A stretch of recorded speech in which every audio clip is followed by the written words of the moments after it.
this week-long webinar come international e-conclave session, and we had dignitaries across the globe, and they have given us great insights on the new dimensions of professional and managerial aspects in days to come. So I at this moment express my profound and sincere gratitude to welcome all of you all on behalf of Bharatesh Global Business School. And as we are going to start this final session on future of work. So we take the privilege in organizing this webinar series, which was dedicated to the theme Life in the New Normal for Management Professionals. We have associated with renowned professional speakers every day, and today we are going to have a great personality from Belgaum who worked throughout the world. And as Madam also said in the introductory part, Sir has traveled across and he has got experience in various verticals and horizontals. So it will be great learning and experience sharing perspective today. And we are going to have new perspectives on the future of work and its sustainability. Further, as we said, the purpose of this e-conclave is to create knowledge sharing opportunities among the students and stakeholders. Further, the aim was to create awareness and give the participants an opportunity to opine on the matter that will affect them directly or indirectly in their future endeavors in days to come. Such discussions will help us preserve the tradition of learning and sharing ideas alive in the young and bright future of this country.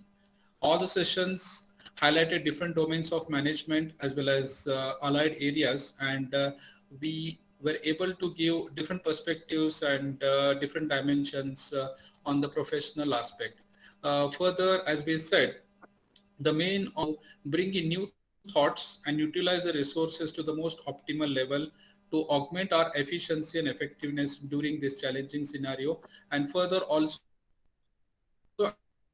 identify the new opportunities what the pandemic held. Pandemic help of your time. Personally, I express my sincere gratitude and even behalf of management and all other staff. Pankaj Arjunwadkar. I think it is almost 5 years since we have been interacting because Sir was here for one-day workshop on the mergers and acquisitions way back in 2014-15, and even that time we had a great time with you, Sir, and even whatever sessions and discussion we're having with our student in the mentoring, they are also acknowledging and giving great inputs to us. So I welcome Arjun Warkar sir for sparing his valuable time and guiding us on the future of work and its sustainability in days to come. Welcome you, sir. Thank I you. cordially welcome all the participants, and we wish a continuous and hopeful learning endeavors in days to come. So I wish all the participants a pleasant learning experience in days to come. And further, we would say, though this is the last session of this e-conclave session, but we further assure we are going to have many more sessions by the experts in different domains to give us a broad perspective. So thank you so much. And we request Pankaj Sarji to start with the session. Please, sir. Okay, thank you. Let's have some test. I mean, are you able to hear and see me well? Hello? Yes, sir. Okay, yeah. So loud and clear. So thank you so Yes, much sir. for perfect. So I think there would be a few seconds lag. So that is inevitable. That's actually I'm not sure why, but the lag there's going to be a bit of a lag. So thank you so much, both Swati and Prasad. I mean, well remember interacting with you guys probably in 2014-15, and it's actually a pleasure to connect to students, right? And it's always it makes us feel younger and connected to education. And again, the other angle of connecting back to the roots. Belgaum has always had a special place in my life. I was born there, so there's always the heart beats a bit faster when I hear about Belgaum and its stories. So thank you so much for this opportunity. And yes, I mean, I've been lucky, you can say, by God's grace, that I've had an opportunity to travel across the globe, and now I've made Tokyo as my home, and my family is loving it. So I hope you know. And of course, I mean, this is after 3 months that I've come to office. So, and there is no one here. Otherwise, this place is buzzing with a lot of my colleagues. So 3 months. This is the first time I'm coming to office. The lockdown has been lifted here in Tokyo, so things are getting back to normal. I've used my card after almost 3 months. So it's a great feeling. So thank you again. It's a very important topic that we are going to discuss today, the future of work, right? And what better than addressing MBA students of the class of 2020, right? You will be remembered for certain things, right? But having said that, uh, I think this particular batch, it's a beginning to a new order, right? You will be probably seeing some unprecedented changes in work going forward, right? I'm not scaring you. In fact, it might be good, and it's for the better, right? So let's see, what is that different perspective. So can we move to slide number 2? So three things to know about me, just a quick one. So first of all, I'm very passionate about client service, right? So any problem, any issues which clients have, I'm very passionate to know, understand the issues, and trying to give them solutions, right? And that's why I'm paid for, right? I'm very passionate about that, and I believe that if you're passionate about certain things, then things will fall in the right place. So be positive, be passionate, and that is something which has helped me a lot. Secondly, I am an explorer at heart. I love to read. I try to look at different recipes, and lockdown helped me to improve my culinary skills a bit. I love to travel again. Again, I'm a storyteller. I like to connect the dots, right? And it's important in this day and age that you have some of these skills, because they help you to be expressive. They help you to move in the right direction. Yeah, I'm through this. I can meet a number of people, get to know a lot of things around me. So it's important that we do have, we should have some of these finer elements. And I'm going to talk about soft skills later, right? And how important these soft skills are going to be in this age of digital, right? Moving on to slide number 3, right? So what is future of work? The future of work, it's a very broad subject, right? So it's about people, process, technology, and again, even within people, there are so many aspects around future of work, right? Processes again, technology. How is digitalization helping? Going to help us, going to facilitate things for us, right? So it's about people, process, technology. It is also about work, worker, and workplace, right? Very important. It is going to be about work, your nature of work. Is it going to be the same, or is it going to change? Worker, the skill sets, and workplace. So the place where you come to work, whether it's going to be working from home, or it's going to be very digital, it's going to be on cloud, whatever, right? So it's about people, process, technology. It's about work, worker, and workplace. Okay. Let's move on to slide number 4, right? There's a GIF that I picked up, right? So this is probably, let us go back to the early 18th or mid 18th century, where farming was considered to be, a very, and that was probably the only main occupation people had. And then around farming, you had on its periphery a number of other occupations, right? So just one click down, and you will see that uh, transition, future of work 1.0, from farming to then moving into the industrial revolution, where you started seeing factory setups, right? And those factory setups matured into an assembly line. So how are all these connected, right? So imagine somebody from the farms. So at that time, factory working in a factory was considered to be extremely, prestigious. And basically, a job in a factory meant assured wages. So at the end of the week, you would get your wages. There was protection through labor laws. There was social security that the government used to give. The owner used to give. There was that entire camaraderie thing where they were working in teams, producing results. There was a cluster formation, specialization, urbanization, again very important, and that also led to higher standard of living, right? So the transition from farming to a factory setup, that was probably the first step towards that imagine that would have been the future of work for them, right? Moving on to the next slide.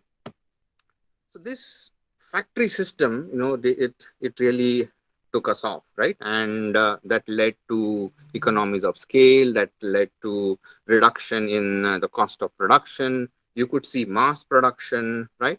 Automobile is a classic example where you started seeing a mass production. You started seeing lean, Six Sigma, so on and so forth. And the place where I'm sitting here, Tokyo, was probably the one of the pioneers for Lean Six Sigma, talking about the Toyota way of doing things, so on and so forth. But Henry Ford actually observed, after a few years, that I do not want workers' hearts or minds. I just need their hands. So how do I just get their hands? That was a big question, right? So if you look at the assembly, a typical assembly line, there is an individual standing there. He or she is actually just maybe just pasting bills on a bottle, or just tightening some screws and it moves on. So look at the monotony of work, right? Every day, 8 hours, 10 hours, the person is actually only doing the same thing, right? Just maybe you can see the graphics there, the GIF there, where a person is just doing something around that wheel, aligning the wheel, adding some components to it, and it moves on, right? So the question was, where is that job satisfaction? So you move from farming to factory assembly, but then what next? So that led to the first thinking about automation, right? So Henry Ford wanted hands only, and he said, leave the hearts and minds outside. He's not interested in that, and that was probably the first seed where automation was thought about, right? Then you move on, as we see today's factories and farms, right? You see all robots there. You will probably just see, I don't see a single human on the left hand side. They would probably just be looking at their monitors and seeing whether all the bots are doing their jobs, right? So look at the big transition. You had people running the assembly line. Now the bots are running the assembly line for you, right? And on the right hand side also, you saw a significant improvement in technology in agriculture. Today you have got bots which actually sow the seeds, they plow your fields, they actually harvest, they sort it out, they actually make it market ready, they pack food, and then your logistics is taking care of route to market, right? So the things have changed, right? So what does it mean to you as individuals, as some human which possesses skills, right? Well, the bots are taking that job, right? So what kind of jobs are left for you then, right? And that's a very interesting question, and it makes us a bit anxious. It makes us a bit concerned that if bots are going to do all these jobs, what are we going to do, right? So that's where human beings are different, right? So let's go on to slide number 7, right? So that's a question which everybody is asking. How will the future of work look like for me, right? So when I grow up, so I have got a teenager, and my question as a father is, what kind of jobs will they be doing in another 12, 15 years when they will get into the job market, right? The landscape is going to change. The way life is currently on is going to change. I don't know whether offices would be so. I don't know whether you have read about this story about the concept of office, right? So before the industrial revolution, there was no concept of office as such, quote unquote office, right?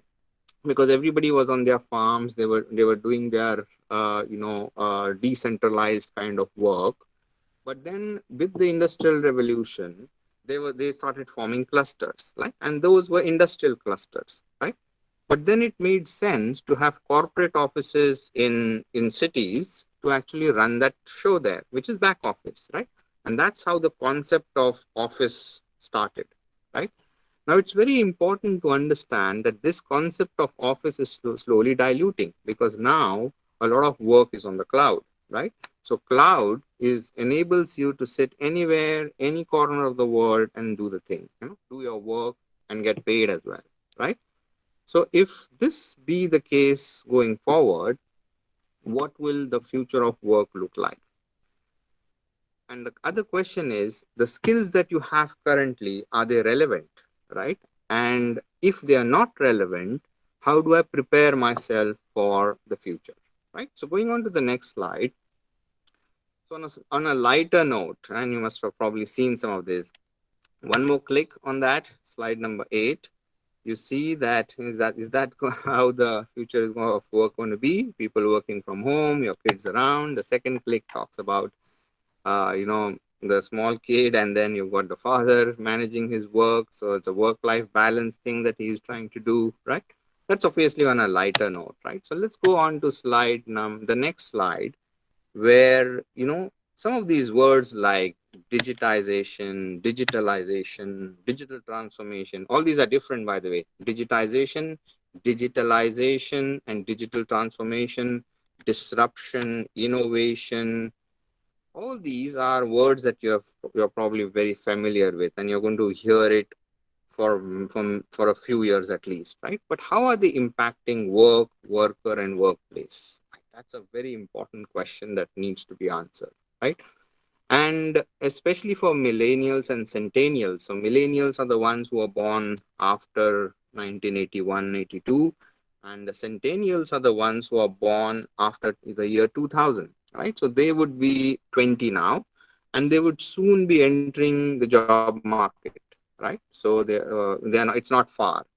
But the way millennials, the way my generation born in the 70s, late 70s, the way we have been brought up, the way our life has changed, the way we work, right, is very different from the millennials who were probably just born a few years after us, right?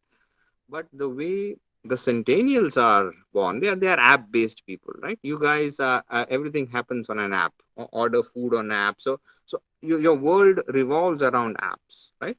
So how is that going to impact your future, right? And going forward, for me to hire a centennial, my mindset has to be changed. I cannot expect the same kind of approach. I cannot do that with somebody who is was born in the 70s and 80s, with somebody who has just joined the workforce, because the way that person thinks, the way he operates, the way the emotions around them, the people, process, technology, all those elements are very different for a centennial. So for me, I have to really adjust myself from a work perspective, right?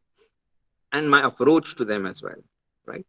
So let's move on to the next slide, right? So slide number 10, and this is very important. Just click once, please, where you see a Nokia phone there, right? So probably a lot of people, in the call won't probably remember this call. Maybe Swati Prasad, right? We started with this kind of a thing, and then that was probably in the early 2000. That was probably the best phone available, and it was like with pride we used to play that snake game on that. We used to send texts, right? So Nokia at that time was the most valuable company, right? And Omkar is saying that it's the best one, right? Okay, I agree. Okay, At that time, that company was the most valued company, and the kind of future it had was amazing because it was just producing mobiles after mobiles, and there was no competitor, right? So what Nokia did was they focused on the hardware, right? So from a very it was probably a size of this bottle, right? That particular phone, and those phones were used for basically by the traffic police, right? That was early in the 80s and 90s. And then, they started coming with the smaller and smaller versions. Then I remember there was a phone, a Nokia phone, which had a flip, right? So that was like, but of course, they were not smart. So Nokia basically focused a lot on the hardware aspect, and they thought this is it. But one more click down, sorry, I'm not able to navigate through my system, so somebody has to be really smart in the system administrator here has to be smart in helping me navigate with the clicks, right? And then you see an Apple icon, right? So what did Apple do differently, right? So in 2008 when Apple came up, right, they came up with a totally different value proposition, right? They were app based. They focused on software. And they knew that selling software is going to give them much, much more revenue than selling hardware. So you sell once to a customer a phone, and then he keeps on buying the apps, adding on, and he subscribes to more apps, right? So imagine the kind of market they created by selling once, but then it's a recurring revenue model, right?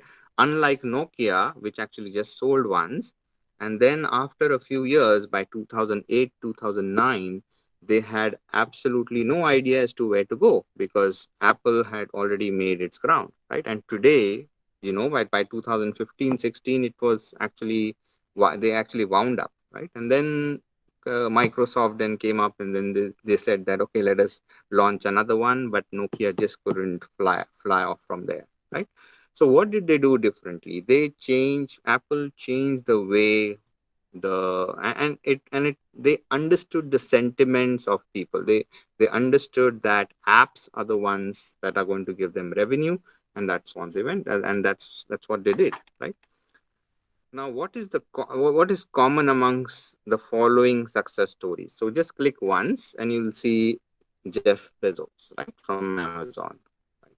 So Amazon today, it started off uh, as a portal to sell books only, right? So what Jeff Bezos had done was he actually thought of uh, putting in all the available books on a website, and people would subscribe, and they would actually order, and he would deliver them. It was basically for books, right?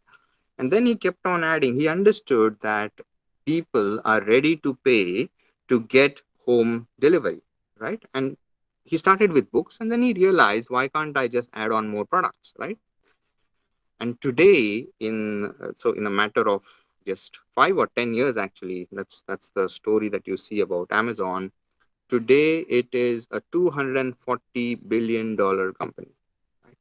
One of the top five. In fact, probably it would be in the top three as well in terms of revenue and in terms of, so it doesn't have tangible assets. Of course, it does have some robots, it does have some infrastructure, but it's not like an oil and gas company where they have a big balance sheet, right? And so obviously, if you're from the finance background, you would know that a balance sheet for a manufacturing company or an oil and gas company, it's much heavier on the asset side compared to a software company where the maximum value is perception, right?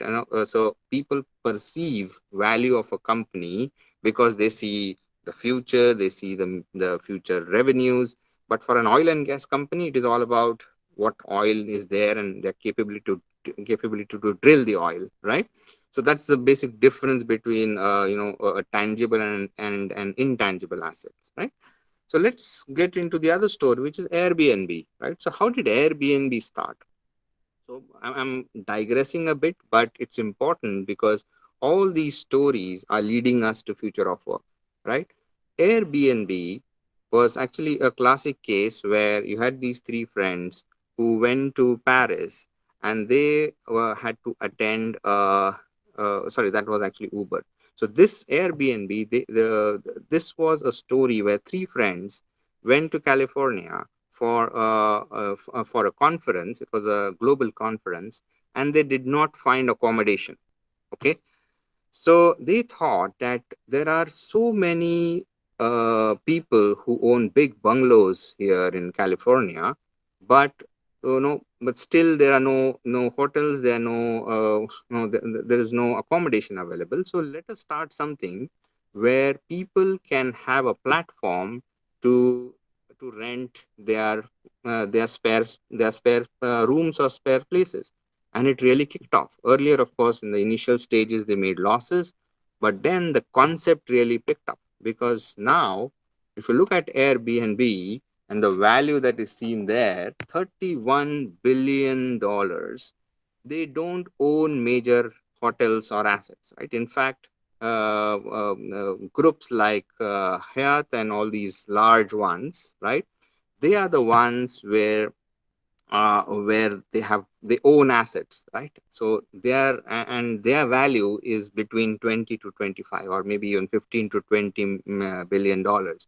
But you've got a, a company like Airbnb who does not own assets. It's just a portal, right? But their value is still $31 billion. So I'm going to come to that, and I'm going to ask, unfortunately I cannot ask you. Oh, the lights are off. I cannot ask you, one-on-one questions here, but these are the two stories, right? Now let us have the third story. The third story is of Uber, right? So what happened to Uber? Uber was basically, there were these two guys who went to France for a conference, and they had to wait for 4 or 5 hours to get a taxi, and they could see people alone, in a car, one person driving, and there were several cars, right? And then they actually questioned, why can't each of these guys carry 2 to 3 people and then make money out of it as well? So it was a good revenue source as well. So that was actually the beginning of Uber and the concept of Uber, and now they are a huge 120 billion company, $1 billion company. Significant value they have. Again, they don't own cars, they don't own 120 billion worth cars. It is the value tagged as a perception, right? And then the biggest news that it is, the currently is making is Tesla, right? So Elon Musk, fantastic story there, right? About electric cars, about and he did not have a lot of money to start with, right? So he just couldn't think of competing with Toyotas or Fords of the world, but he came up with the concept, and that concept actually has that 20 billion value. So I can't actually, I can talk for hours on some of these success stories. It's very interesting, and as MBA students, I would like you to definitely learn about these success stories, because they are great conversation starters, right? You can actually have case studies around this, and then you can have groups of students talk about each of these cases. These are fantastic stories, right? Okay, moving on. So what is basically different, right? They all had a digital ecosystem, right? And that is where we are heading to as a future of work. They all, Amazon, Airbnb, Uber, Tesla, and number of other, Alibaba, for example, they are all, the value comes from a digital ecosystem, and that is what is going to define the future of work, right? Let's move on to the next slide, right? And that is actually talking about. Okay, let me do one thing. I'll probably pause here and take some questions. Is that okay, Swati, Prasad? Shall we take some questions?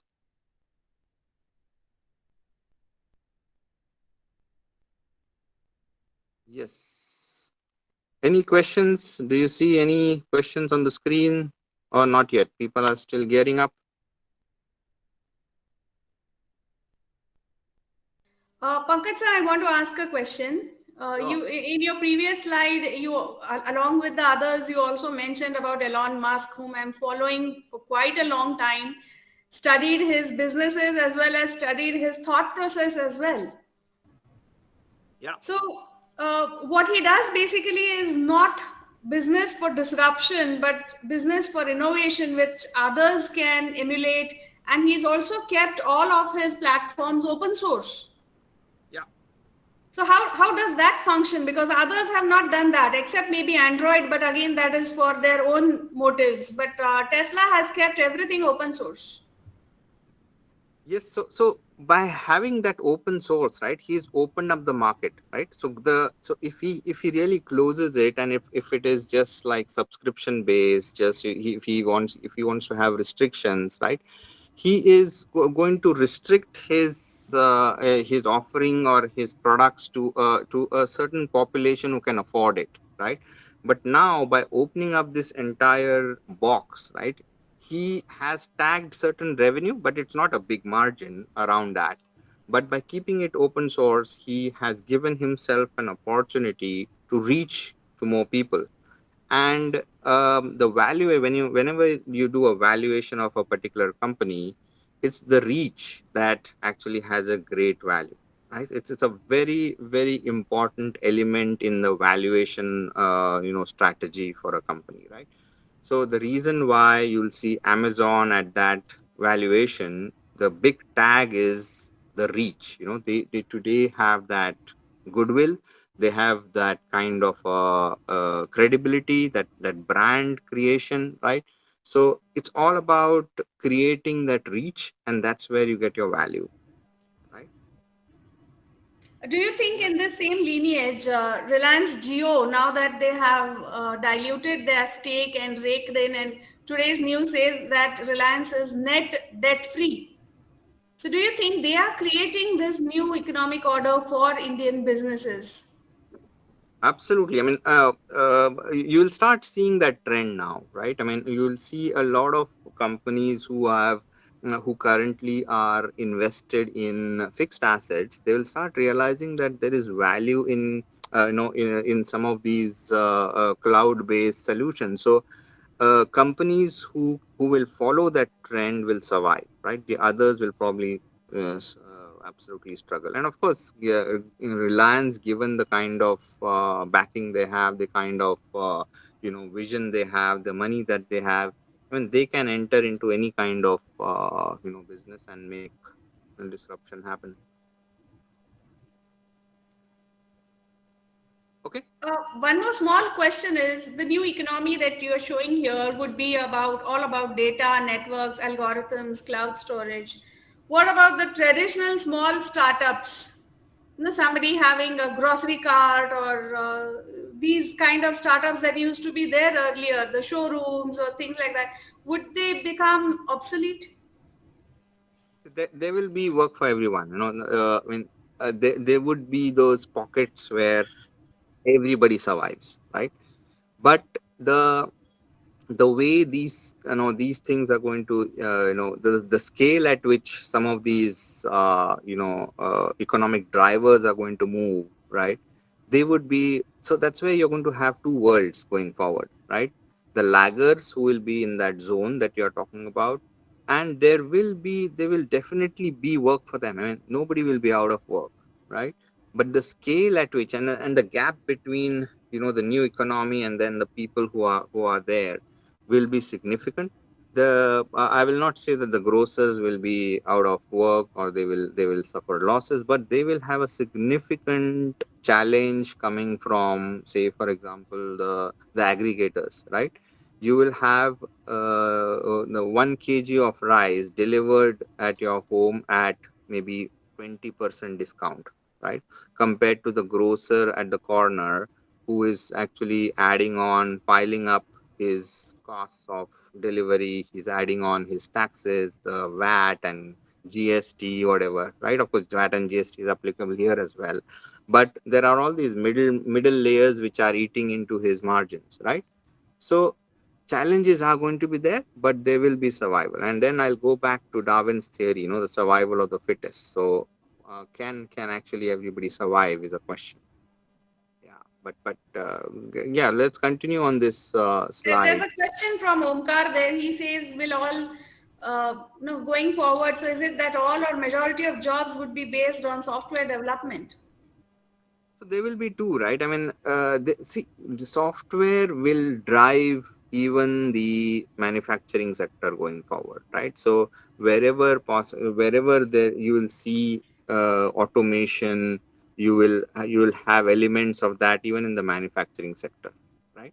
So where you will see human intervention would be in innovation, that that no bot can actually get into the the judgmental part which a human can bring, the innovation, the thinking part, coming up with something, the new ideas, art, for example, painting. You can't replace a hand painting with a digital painting, right? The singing, singers, of course you will have digital way of changing the voice or making it more melodious, but some of these skill sets will still remain and they will still have value, right? But to your question, not every, I mean, it's a very pretty broad question. But yes, I mean, there will be elements in the long run where you will see digital in most areas. So farming, for example, you'll have farming right in their entire value chain, right? You'll see farming right at the the digital in maybe the soil assessment or soil testing till the harvest reaches the end customer. The entire value chain will have digital in it. I hope that answers your question. Okay, do you have any other question? Shall we move on? One more question, sir, from Rishikesh. If you can see in the chat box, or shall I read it out? Yeah, Rishikesh, sir, please could you please read it so that I can mute?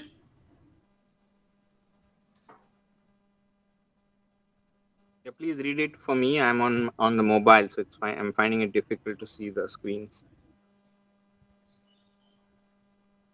Yeah, who's reading it, please?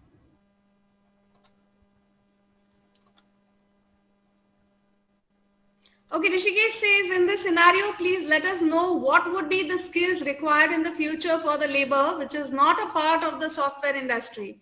I would like to Yeah, add, like for the MBA students who are not into software, what would be the skills required? sure. Okay, I'll come to that. We have a dedicated skill slide for that. Okay, we'll park that question for the time being. Okay, so thanks, Rishikesh. Okay, so obviously in the old economy you had oil, right? So Saudi Arabia, you had Dubai, the oil-rich companies, countries to be dominating. The price of the oil actually went above $100 as well at some point, and that will be replaced by data, right? So the data is going to be that value that companies which who have data, they are going to be you know running the show. Highways replaced by networks, right? Electricity replaced by algorithms. Then you've got warehouses replaced by cloud storage, assembly lines by dashboards. I've just represented this in I'm trying to correlate each of the old economy elements with the new economy elements, right? But very important, and that I have started seeing in the market as well. Uh, Predominantly companies who are like manufacturing have now started becoming digital companies, right? So every company is today a digital company. Even a manufacturing company is a digital company because they have gone through the digital transformation. Yeah, let's move on to the next slide, which is basically slide number 13, right? And this is a very interesting perspective, right? And I use the next two slides in almost all my presentations to my clients, right? It's real intelligence versus artificial intelligence. Now look at the way this looks like. Humans use less than 10% of their real intelligence, yet they are relentlessly focused on expanding the frontiers of artificial intelligence. Isn't it a very interesting statement? It says that humans use just 10% of their real intelligence today, and probably it's going lower, lesser and lesser with the advent of so many digital things. We only use 10%, right? And we are using a significant portion of that 10% to expand the frontiers of artificial intelligence. So imagine if a human being uses 100% of his real intelligence, what can happen, the power of human intelligence, right? But unfortunately, we are focusing more on making that intelligence artificial, so that we will stop thinking. We are getting lazy, right? And it's actually a vicious cycle. And that's where I often have discussions with my relatives and friends when we talk about artificial intelligence versus real intelligence, how things are changing, the perspectives are changing. So the next generation actually is going to be it's going to be very interesting. And probably at my age of 60, I'm just going to be an observer, looks like, which is not very far from here. Okay. And the next perspective, humans versus robots, and this is also very interesting, right? We spent the last 15 years making humans more like robots, so that example of assembly line, right? So we wanted the humans to work like robots, to do a certain things, every second, trying to get maximum production out of it. But what going to happen next is we will spend the next 15 years making robots more like humans, which is enabling the robots to think like humans, artificial intelligence, cognitive, right? So it's such an interesting statement where we spent a lot of time in making humans work like robots, where we wanted to be structured, we wanted it processed. So we introduced processes, we wanted to have lean six sigma perfection, right? All that was basically to have that robotized way of working for a human. But then now the focus is basically looking at making the robots more like humans. Very interesting concept. Okay, then the third perspective, and this is where that question that needs to be answered, right? Someone asked, right? What are the skill sets, right? So 25% of the jobs that are existing today were never heard of 15 years back, right? Did you ever hear about data scientist as a profession 15 years back? Did you hear about a cloud security officer as a title in any organization, right? So these are new skill sets, and this goes back to your question, as to what skill set should we as MBA students have, right? And then I'll answer your other part of the question for non-software people, right? So in Deloitte, we have a concept called as purple people, right? Purple, the color purple, right? And we are also, I'm a chartered accountant, so I'm not a tech guy, right? I am a functional guy, right? But so I will call that functional part to be blue, okay, and the technology part to be red, okay. What I'm saying is, if you want to survive in the future, you have to be a purple person, which is techno functional person, right? So even if you are a functional person, you need to have a technology mindset, or a flavor of technology to survive in this next few years. And you've got at least 40 to 50 years of your career still left, right? So be a purple person. Very important you be a purple person, which is techno functional. So even if you are functional, you would be a BCom graduate, or you might be a BA graduate, or you must have done your BBA, right? And then come as to do your extended MBA, right? So that means you are functional. But unless you have a technical element to your CV, you will never be a purple person, right? So even if you're entering into a manufacturing setup, there also you'll need to be a purple person, right? So whenever you think about functional topics, give it a thought. What kind of technology will revolve around that functional aspect, right? So if you're doing accounting, should I think about accounting as only a function where you do debit credit, right? Or should you also look at it from a technology perspective where your entire procure to pay, right? You do the procurement, you process your invoices, you pay you pay the vendor. Can that also have a technology element to it? Can you automate certain things? Can you look at the payment gateway, which is technology, right? You might have automated payments. You might have a vendor portal where a vendor need not come and physically send you the invoice. He will have to only upload it on a portal, and then you can process the invoice. Then you've got a payment gateway, card swipe not required. It's actually everything online with a click of a button, with highly secured payment gateway. You can complete the transaction, right? So you are not a functional person. You are a functional person, but you're not a technical person. But add that element into your functional job and you will become a purple person, right? So I hope that answers your question.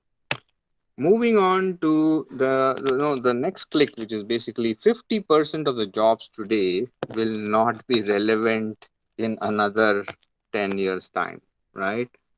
So that's actually a bit scary, isn't it? I mean, if I don't change today, maybe I won't be sitting here. So it's up to you now. So spend your time that you have at hand, the kind of exposure that you have, the internet facility that you have, to identify where and how you need to change, right? I remember in the early 2000, I used to spend 40 to 50 rupees an hour to go to an internet cafe to download a report, a research report, right? And that time Google was not so great as it is today, right? Because obviously book library was a way for research, but then technology came in, internet. I had my first Gmail. No, it was not Gmail that time. I had a USA.net. That was my first email way back in late 90s or early 2000. But then Hotmail came in, right? So that time I used to spend 40 to 50 rupees an hour to just get 1 hour of internet, and which was very slow, right? Now today, at a click of a button, you can get anything that you want. You need an information about astrophysics, you can get. You want to know about robotics, you will get this, you'll get that. In fact, I often talk to my wife, and we are surprised that generally we are discussing about a topic, and I don't know, my phone picks up that a few words, and then I start getting everything related to that topic on my Facebook. I start getting emails which are very relevant to that topic. So we are constructing a new house, and we often talk about interiors, right?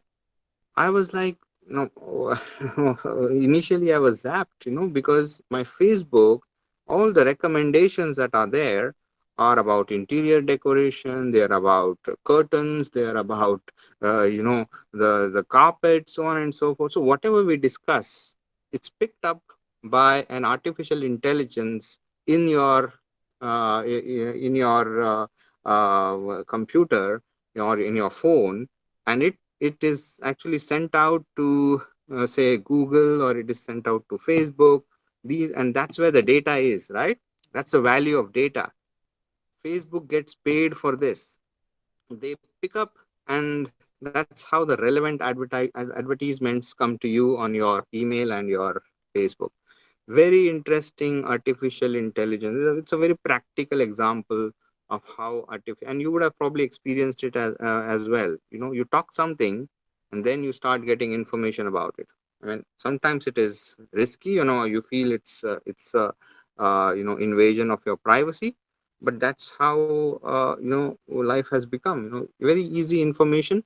And my suggestion to you guys is use it wisely, right? It sometimes it pains when I see the youth just spending time on basically three things. One is WhatsApp, right?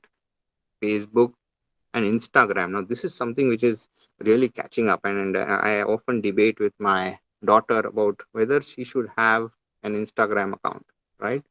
Then Pinterest is another one, right? So when there's so many of them, I might probably not even know. And of course, you guys, you guys would you would have Tinder as well. Something which is very favorite. I don't know what happens to your thumb at the end of the day. Sweeping right and left, right?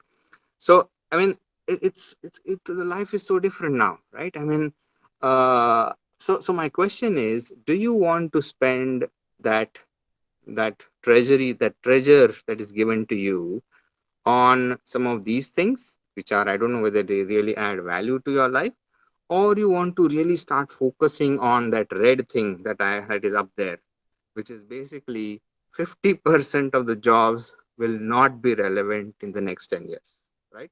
So the ball is in your court. You have to decide, right? No parent is going to tell you this, because the parent themselves are perplexed, right? They don't know what is happening every day. The parenting skills have gone for a toss, right? So it's important that you become your own, you own your life and you shape your life. So we were told, where in the previous generation, that you are like the parent is like a potter. He's given that clay and he has to shape the future of the child.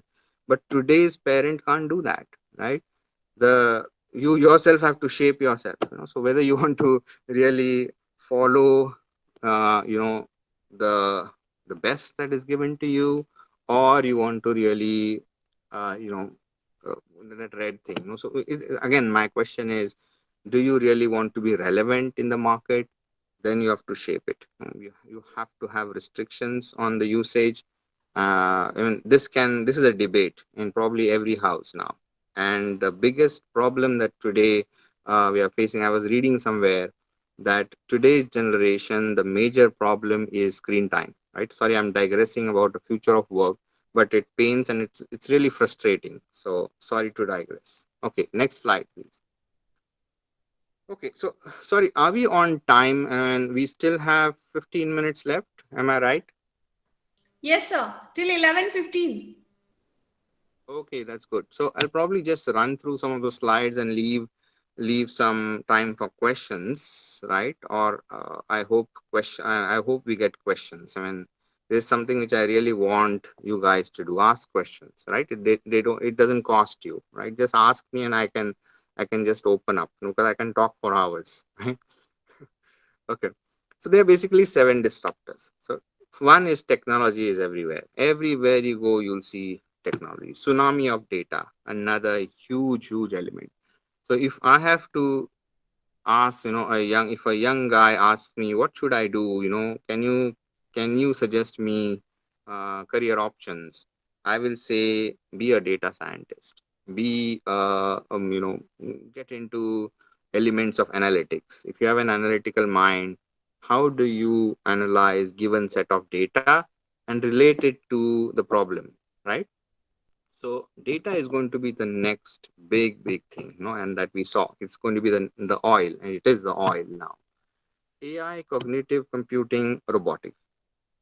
Very, and so if you can design a robot, right? And then this question was asked to me by a few folks in IIM Ahmedabad.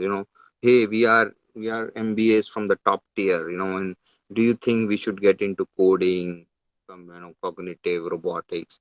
My question to them was, there are basically two elements when you talk about robotics or cognitive, right? One is the design, and that design requires your functional and the purple people concept, right? It requires you to design the best possible, the blueprint, right? and that blueprint is given to a coder. So the entire design of the process, you add in Six Sigma in that, remove the unwanted, you can say, process steps, right? Make it smooth, make it error free. All that requires that cognitive.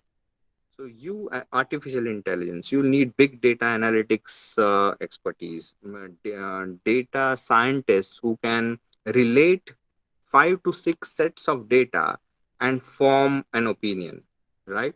A very simple example is, is there was a problem statement that there was a big mall, right, in the US, and that mall, the footfall of that mall was very poor. Okay, and the people were not getting into the mall because they didn't find, people didn't get what they want, or even if there was somewhere something was missing, right? But suddenly, come summers, people started entering into that mall, right? And they realized that the air conditioning in that mall added value to it, So what they started doing was they started maintaining temperature based on the outside temperature, right? So they had heaters on during winters, and then they started changing the footfall, say, the counters based on the weather. So as soon as you enter, there would be an ice cream one during some ice cream parlor during the summers. The same would be replaced by a coffee shop in winters, or maybe a barbecue, you can say, restaurant or something like that. So analytics of people behavior and consumer behavior was very important to determine the success of that mall, right? This is just a very simple example, but there were a lot of other data points that were collected. The age of the people who come there, what is the taste of the people who come there, how far is the parking from the main entrance. All these are very important data points, and somebody has to use that cognitive element to bring all these together and form an opinion, right? So that is the importance of cognitive thinking, and that is what you guys as MBAs who have learned business, who know the psychology of a consumer, who understand processes, who can relate data. This is the value addition that you can bring on board. Okay, then you've got, tremendous, quite a few jobs that are vulnerable to automation. You need to identify which are those. Then diversity and generation change, right? Another very key element there. And then 100-year life. So explosion in contingent work. So of course I cannot drain into all these slides, but okay, I'll come back to that book that I was going to talk about. But here is something, this probably will give you some guidance. There are 15 jobs that didn't exist 15 years ago. Social media manager, it was not there. Data scientist, podcast producer, mobile web developer. Coming on this side, I will talk about AI related jobs, social media brand ambassador, cloud architect, SEO analyst, content moderator, virtual assistant, telemedicine physician, drone pilot, content marketer. All these titles were never there a few years back. Now, when you think about your career, right, think of how you can actually get exposed to this kind of new areas, right? And this initiative has to come from you. Okay, your MBA institution will give you the channel to find out information about this, right? It has a rich library, it will give you Wi-Fi, but the curriculum itself currently does not accommodate it. That's a fact, and nobody can change it. But use your 2 years of MBA to identify and use that time to start crowd sourcing. I'm trying to get the crowd sourcing element here, right? Why don't you have a weekly meeting with, say, 5 people? One of them does a lot of research around social media manager job. one talks about data scientist, one talks about cloud architect. And once a week, you all come together and talk about these five things. And then you will start getting an idea and sources of where to do this, where to do that. Once you take up a course on data scientist, right, which is online now, it's available, right? So you've got many universities which offer online data scientist course. That becomes a value addition on your CV. When you go on a job, then you can talk very well about this data scientist, and then and then you land up on your first job. You don't have to go as a as a marketing person in a bank to start a job, right? You can start off as a data scientist. So that's exactly what my point is. You as MBA students, unfortunately, I see very you're 100% going by the syllabus and what is taught to you. You have to just use that as a medium to study about business. But what is going to make you in the future is how you utilize these 2 years and identify the future of work. Probably end this particular section there. It's very important that you have to create your own career for yourself, and it's going to be changing. If I'm saying cloud architect today, I don't know, in another 5 years something else will replace cloud. I don't know. That's the dynamics that your generation is facing. We had changes, of course, we did change. 70s you had something, 80s you had something, 90s, but the change, the pace of the change was much slower than what you have. And that's where your challenge is. And as a generation, I sometimes uh, feel that you're in a, your advantages. Obviously, it's an advantage to be in your generation, but the disadvantage for you is there are a number of distractions, right? And those distractions can actually just take you away into, a wrong direction. So use the distractions positively to get to a place that you really want, right? Sorry, I get very emotional when it comes to this topic. So, okay, my next slide is that book. I should have actually carried it today. It's called as The 100-Year Life. Okay, it's a beautiful book, and this is written by Linda Gretton and Andrew Scott, and I recommend you guys. It's available on Amazon, right? It's a beautiful book, and it talks about life for a millennial, for example, right? So they say that people born after 2007, 90% of them are going to live 100 years, right? And that is attributed to the good food that you eat, the advancement in medical technology, which helps you to reduce mortality rates, right? So that, but and then it has got financial aspect. It talks about career. It talks about different aspects of life, right? So basically, read this book. It gives you a great perspective. It also talks about, if you have a 100-year life, you will no longer have a three-stage life.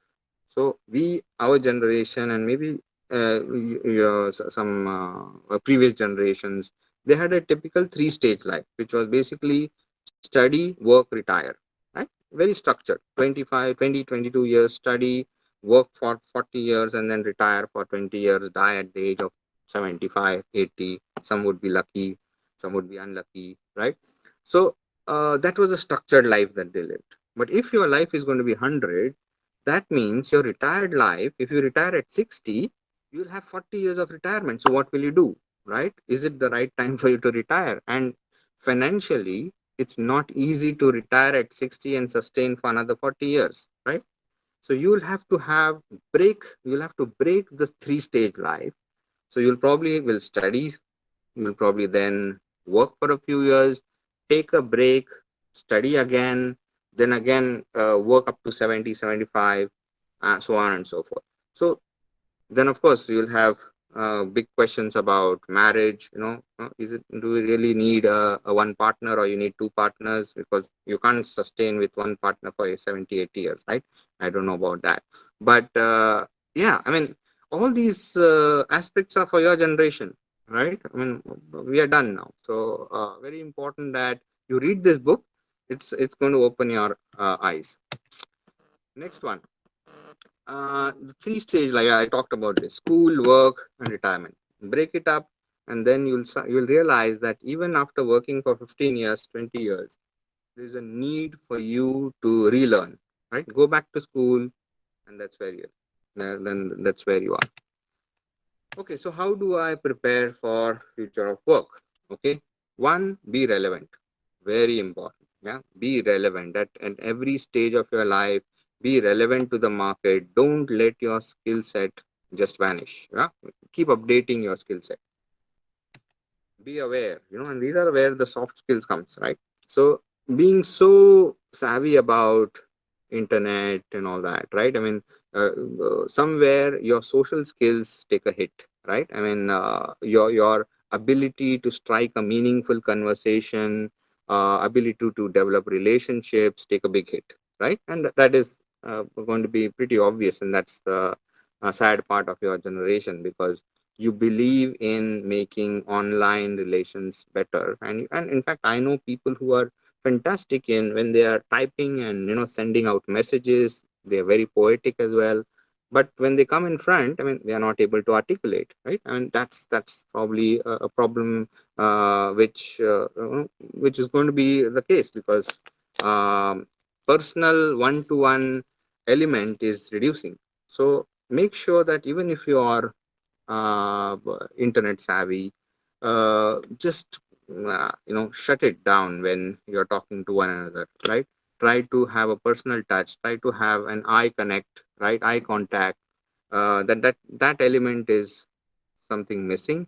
And going forward, if you have both together, uh, then then you'll be a standout. If you have that personality which is adopting to online and offline effectively, that is the personality which is going to stand out. Okay, innovative and think, you have to be very innovative, thinking all the time. Ask questions. If no, ask all the WH questions: when, what, how, when, where, how, so on, what, so on and so forth. Be very innovative and ask questions, and of course keep thinking. Very important. The problem is, because we are bombarded with so much of information, our thinking ability significantly goes down. So try to be constantly thinking. And then, of course, I think we just have a few minutes left. Then may break the mental construct that job is equal to work. No, it's only a subset. No, job is just a subset of your work. The problem with most of the people is they consider my job is my work. No, I mean, job is just a way to earn money, right? Make sure that the work, the job that you're doing is giving you personal satisfaction, it is giving you personal growth, right? I think this topic, future of work, is a very big topic. It's like serving a 5 course meal in a happy hour if I do it in 1 hour, right? But I think these are good leading topics for you to start thinking. Very important. And as an MBA student, it is very important that you understand. And then, of course, the last one: keep a work life balance, right? uh, make sure that you have enough time for your family, enough time for your kids as well. Be a good parent. Of course, parenting is going to be a very challenging aspect going forward, but make sure that you give whatever is required in your personal life as well. I think that's it from my side. No, of course, there's a last one, very important, and this is something which is again related to my previous slide, is the Maslow's hierarchy of needs. No, I think you have done it in, or maybe if it is still not covered in your syllabus, I'll probably leave it for your professors to take it up. But if you look at the pyramid, right, you've got, if your basic needs, which are basically physiological, you should have a good house, you should have good, infrastructure, you should have all the basic things. Then safety. safety in terms of financial stability. You've got a house, छत है मेरे पास, job है, bangla है, गाड़ी है. These are basically in terms of physiological and safety. Then, yeah, of course, like I know in it's a fantastic theory in terms of hierarchy, right? Love and belonging, very important. No? The moment you have the ghar, gadi, bangla, safety, you need to have somebody to love. You need to have that kind of, that element which makes you feel good about yourself, right? Then there's that esteem part. You're now growing, you need to have that esteem, you need to have confidence, the softer skills, achievement, respect from others, people calling you for your knowledge, sharing things. And then of course you've got the next level, which is basically self actualization. Not really, I'll not call it nirvana, but it's more like morality, creativity, which that thing, that that extra thing in life, which is very important, right? And then on your right hand side, it's just a summary. First is basically I'm comfortable, I am safe, I belong, I've got a place in the society, I'm known for something. And then I am me, right? So in all this digitization, see if you can tick off all the pyramids, at a certain age. So make sure that you have goals in life and say that I will probably tick off first three, the bottom three, at the age of 35, at the age of 40, and at some point I should be able to reach the top as well and tick off all the boxes. Okay, I'll stop here. Probably we'll have to extend if there are a few questions. I'm okay to do that. Being a Saturday, I don't have a follow up meeting, so happy to take questions, please. Yeah, so thank you so much, Pankaj sir. I'd like to request all the participants, if you have any questions, please type it out or you can unmute and then you can ask.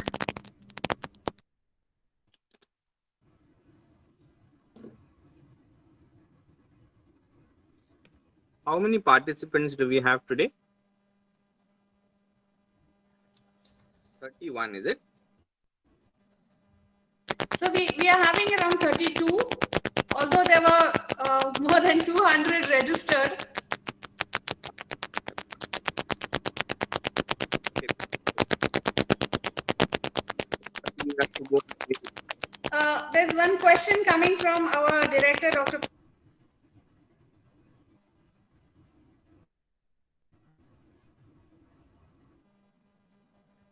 Yeah, Good Prasad, morning, you sir. wanna, yeah, go ahead, please.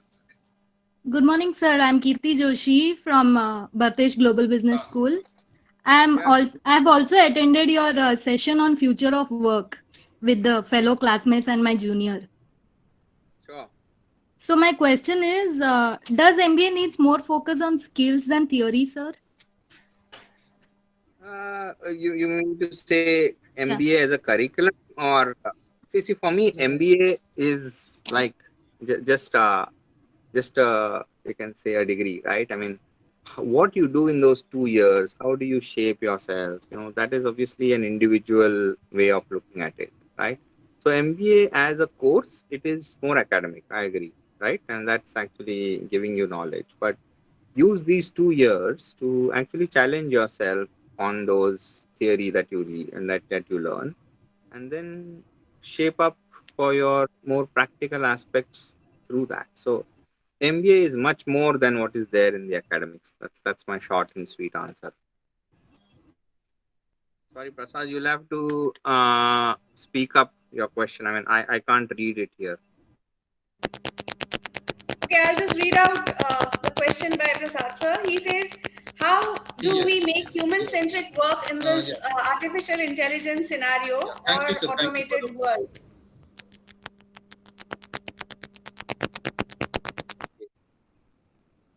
Okay, so human centric. Okay, so see, there would be certain skills which will be very human in nature. Teaching, for example, right? And you cannot replace a teacher with a bot or something like that. The human touch that a teacher will give, the human touch that a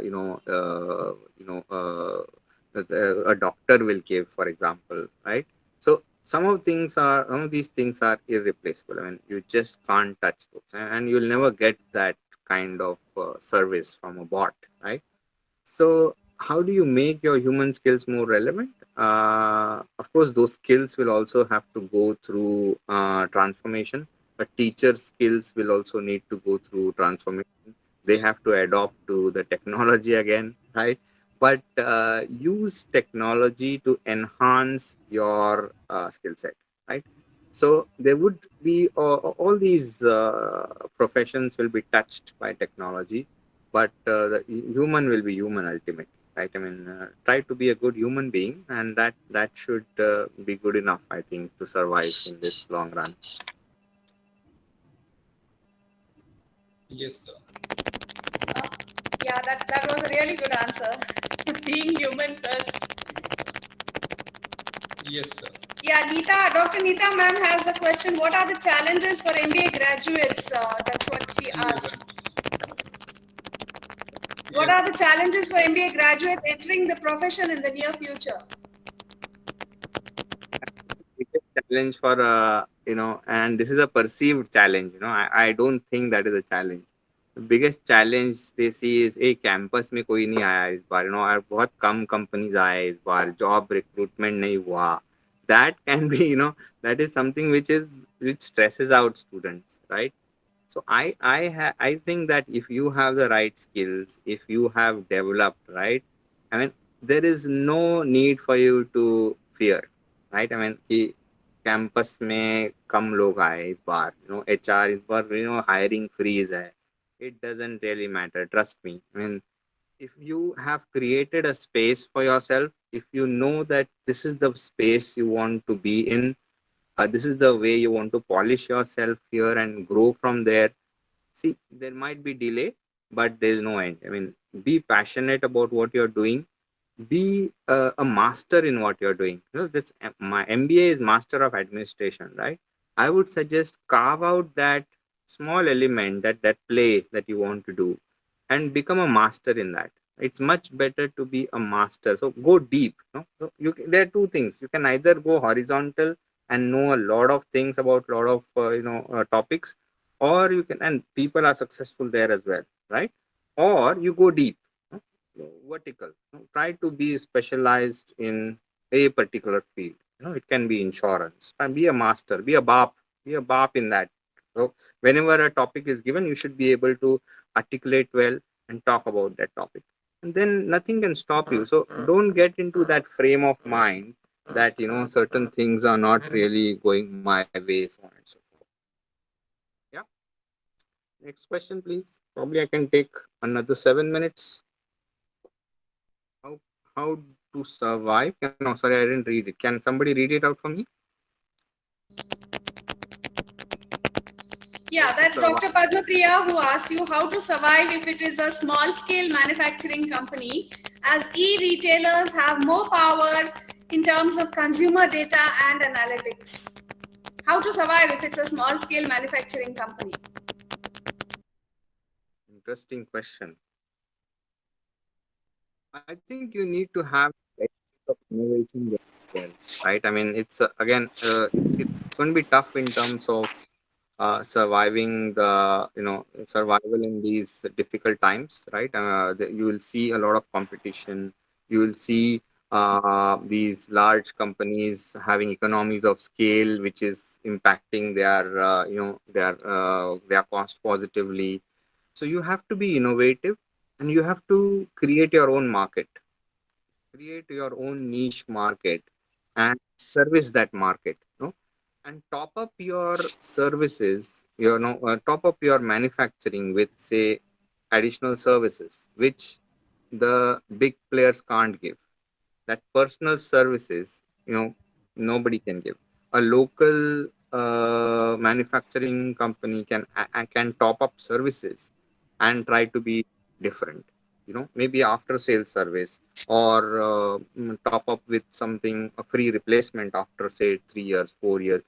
Be innovative and be able to survive. Give that extra element which will attract people to you.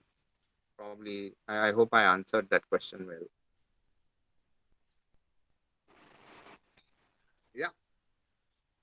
Hello, Yeah. sir. Am I audible? Sir, my question is for the new aspirants, like a very young guy who is into his 18 years and want to pursue the regular traditional, maybe a engineering degree or a bachelor degree. And you spoke about data science, AI, and all other things. So, what do you suggest? Should the student go to the traditional graduation and then pursue these things, or is there any other courses he can do and get into work? It's a pretty difficult question to answer. I'll tell you why. Because our education system is so focused on traditional degrees and delivery of no, it's a very structured way, right? You have to complete your plus two, then you get your graduation. But what the content of that, obviously, is it relevant to the market is still a question. And this question, and nobody can answer. And in fact, everybody knows, even academicians unfortunately know that things have to change. Even Yes, it's quite yeah, confusing. sorry. Yes, it is a Yeah, confused so even question. even a vice chancellor will not be able to answer that question, right? But because he cannot, I mean, he's not able to lead the change, right? So unless that educational system changes, and that is going to change. I mean, trust me. I mean, if this cannot go long, right? I believe in the next few years, education system will also change, which will lead to that thinking. See, unfortunately, we are in a transition, right? And nobody has the right answers. Nobody feels that education should change. But I think circumstances, Paristithiya should force people to change. Otherwise, at some point, there will be no linkage between education and what the market demands. Okay. Any questions? Yeah, there was a question Last from Mr. question, please. Mokashi as to why do some people after MBA, some get jobs while others don't get a job. I think you have answered this quite a lot in the course of these answers. But he's asking, even after MBA, some people do get and some people don't get a job. Why?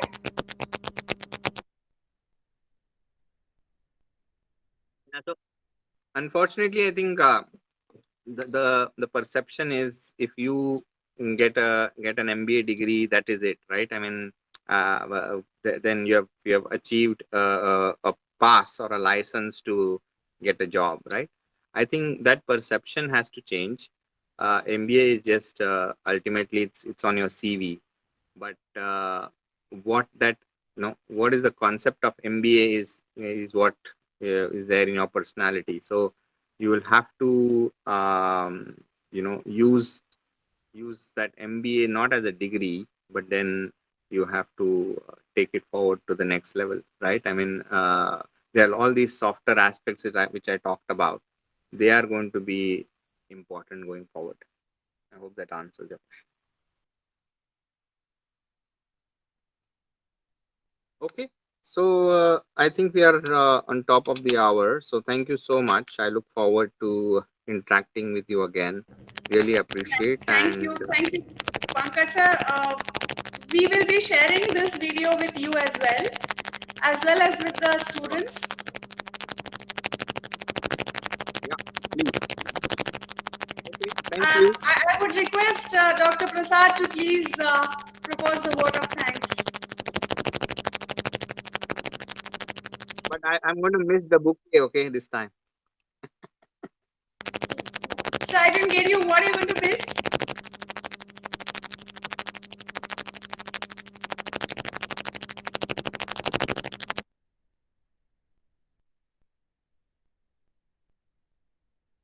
No problem, Sushant. Thank you. That's okay, Swati. I mean, I appreciate the participation, and I look forward to interacting again. Okay? Thank you. Yes, I guess there's some issue with connections. So, on behalf of our director, Dr. Prasad Ladikar, all our colleagues who have logged in, and the students, as well as others, I thank you wholeheartedly for coming to office on a Saturday morning. I'm sure it's a big task. but you still came and you joined in with such great insights for MBA students. A heartfelt thanks to you, Pankaj sir, and hope to strengthen this association in the future also. Likewise. Thank you. Bye-bye. Thank you, sir. Thank you so much.